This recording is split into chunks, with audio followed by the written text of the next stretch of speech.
Hello everyone, welcome to my channel.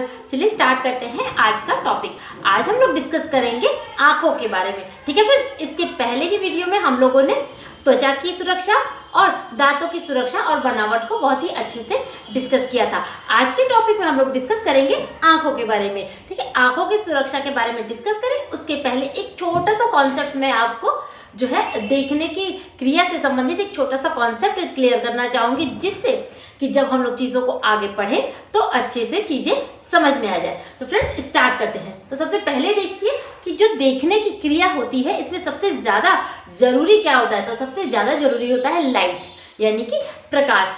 जब तक किसी वस्तु पर प्रकाश नहीं पड़ेगा हम चीज़ों को नहीं देख सकते। इसलिए जब वस्तु एक प्रकाश क्या है, एक आवश्यक एलिमेंट है देखने की क्रिया के लिए। ठीक है, तो समझ लीजिए एक पिक देखिए, एक छोटी सी पिक है मैंने बनाई है, इसको देखिए। ये समझ लीजिए ये वस्तु है।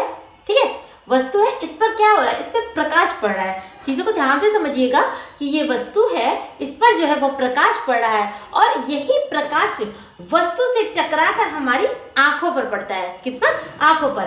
प्रकाश सबसे पहले वस्तु पर टकरा रहा है, टकराकर हमारी आंखों पर पड़ता है, आंखों पर पड़ता है और इसका प्रतिबिंब बनता है, हमारी आंखों में इसका प्रतिबिंब बनता है। अब आगे देखते हैं।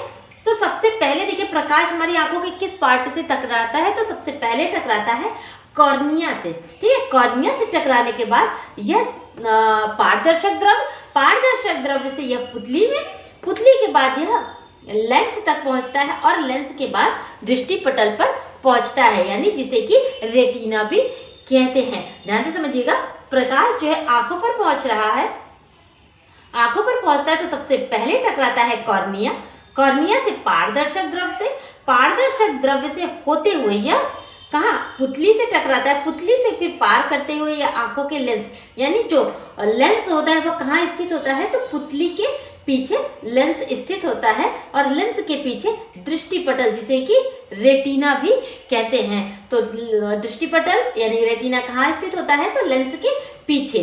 तो यही केंद्र, यानी जो प्रकाश पड़ा वो सबसे पहले पड़ा कॉर्निया पे और सबसे लास्ट में पड़ा रेटिना पर, यानी कि दृष्टिपटल पर। ध्यान दीजिएगा, दृष्टिपटल पर यानी रेटिना पर ही वस्तु का जो प्रतिबिंब बनता है वह क्या बनता है, उल्टा बनता है। हम लोग ये जानते हैं कि हमारी आंखों में प्रतिबिंब उल्टा बनता है, लेकिन वो कहाँ बनता है, तो वो बनता है दृष्टिपटल, यानी रेटिना पर प्रतिबिंब वस्तु का देखिए उल्टा प्रतिबिंब बना। अब ये सीधा कहाँ बनता है, इसको भी देख लेते हैं।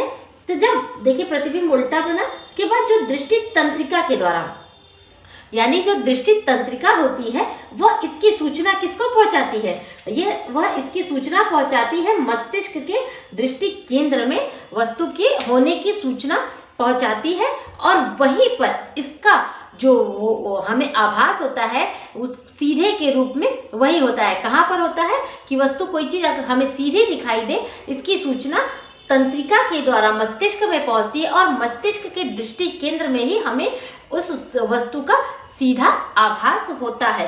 तो बहुत ध्यान से समझिएगा कि सीधा आभास वस्तु का कहाँ होता है, तो मस्तिष्क के दृष्टि केंद्र में, और उल्टा प्रतिबिंब कहाँ बनता है, तो दृष्टि पटल पर यानी कि रेटिना में। ये क्वेश्चन निकले। एक क्वेश्चन और भी निकलेगा कि जो प्रकाश हमारी वस्तु यानी जब प्रकाश वस्तु से टकराती है तो सबसे पहले आंखों के किस भाग पे आके टकराएगी, तो कॉर्निया।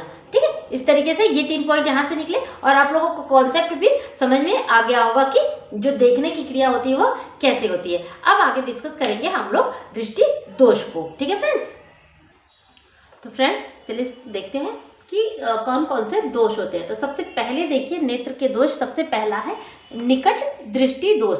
कौन सा? निकट दृष्टि दोष। इसमें देखिए ध्यान से समझिएगा कि ये जो वस्तु है, ये आँख और ये प्रकाश, तो जो प्रकाश है वस्तु पर पड़ता है तो उसका प्रतिबिंब सबसे पहले जो प्रकाश है कहाँ टकराएगा, कॉर्निया से टकराएगा, कॉर्निया के बाद सबसे लास्ट में टकराएगा दृष्टिपटल, यानी रेटिना पर उसका प्रतिबिंब बनता है। अब देखिए जब कॉर्निया से रेटिना की दूरी बढ़ जाती है, ध्यान से समझिएगा कि यह कॉर्निया से जब रेटिना की दूरी बढ़ जाती है, हाँ, तो क्या होता है कि जो प्रतिबिंब होता है यानी जो रिफ्लेक्शन होता है प्रकाश का, वस्तु का प्रतिबिंब रेटिना पर यानी कि दृष्टिपटल पर न बनकर और पहले ही बन जाता है। क्यों?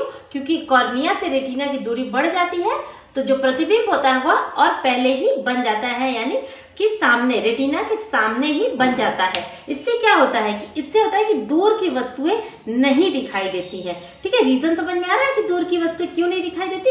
क्योंकि जो प्रतिबिंब होता है वह रेटिना पर न बनकर और पहले ही बन जाता है। तो इसीलिए निकट दृष्टि दोष में हमें दूर की वस्तुएं नहीं दिखाई देती है। इसके लिए कौन सा लेंस का यूज करना चाहिए? तो इसके लिए ध्यान दीजिएगा, इंपॉर्टेंट पॉइंट है, अवतल लेंस का इस्तेमाल करना चाहिए। अवतल लेंस, ध्यान दीजिएगा, नाम याद रखिए, अवतल लेंस। निकट दृष्टि दोष में अवतल लेंस का इस्तेमाल करना चाहिए, जिससे कि जो प्रतिबिंब है वह प्रॉपर तरीके से रेटिना पर बने। अभी तो ये निकट दृष्टि दोष हो गया, अब हम लोग देखते हैं दूर दृष्टि दोष।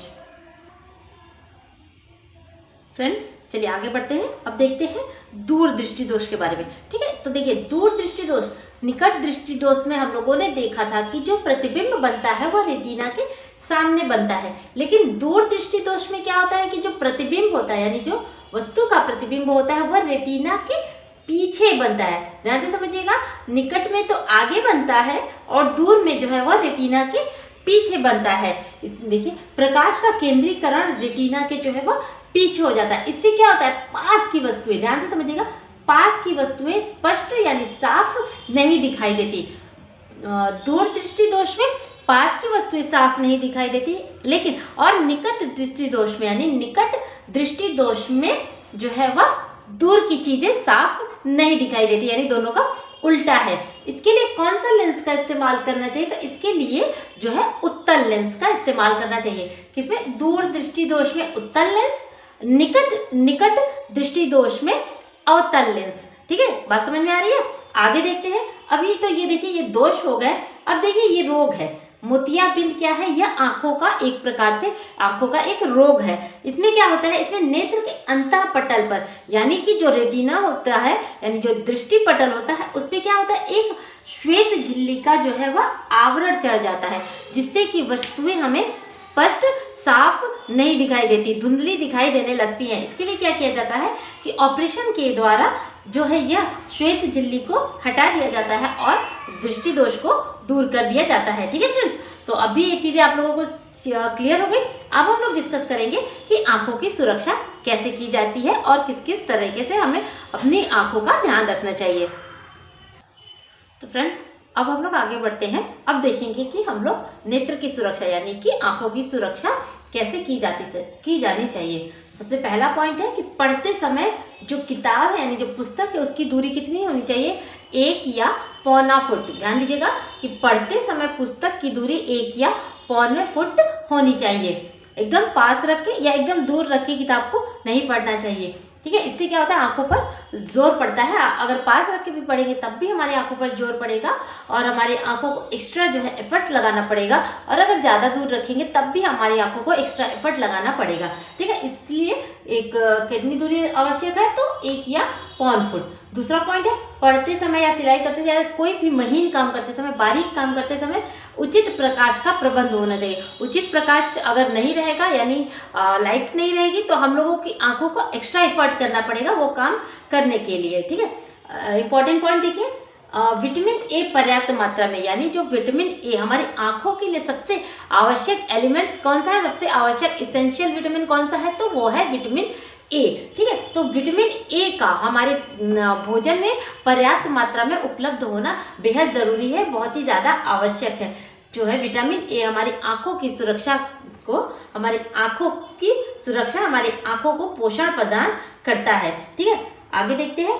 धूल, गंदगी और तेज धूप से जो है आंखों को बचाना चाहिए। ठीक है, नेक्स्ट पॉइंट है, प्रातःकाल स्वच्छ जल से अपने आंखों को साफ करें। बिल्कुल सही बात है, आप प्रातःकाल रोज सुबह उठकर अपनी आंखों को ठंडे जल से धोएंगे तो आपको बहुत ही रिलैक्स है और बहुत ही अच्छा सा लगेगा। इसीलिए प्रातःकाल को जो है आंखों को साफ करने से क्या होता है, आंखों की सारी गंदगी जो है वह निकल जाती है। ठीक है, और अगर कोई दिक्कत हो तो सबसे लास्ट में क्या, अगर कोई दिक्कत हो, कोई आंखों के रिलेटेड कोई प्रॉब्लम हो तो डॉक्टर को ज़रूर दिखाना चाहिए। जब डॉक्टर देखेंगे तो उसके अकॉर्डिंग हमें अच्छी सी ट्रीटमेंट देंगे जो हमारी आंखों के लिए जो है आवश्यक रहती है। तो आई होप फ्रेंड्स आज की वीडियो यहीं खत्म करते हैं। आई होप आप लोगों को चीज़ें अच्छे से समझ आई होंगी।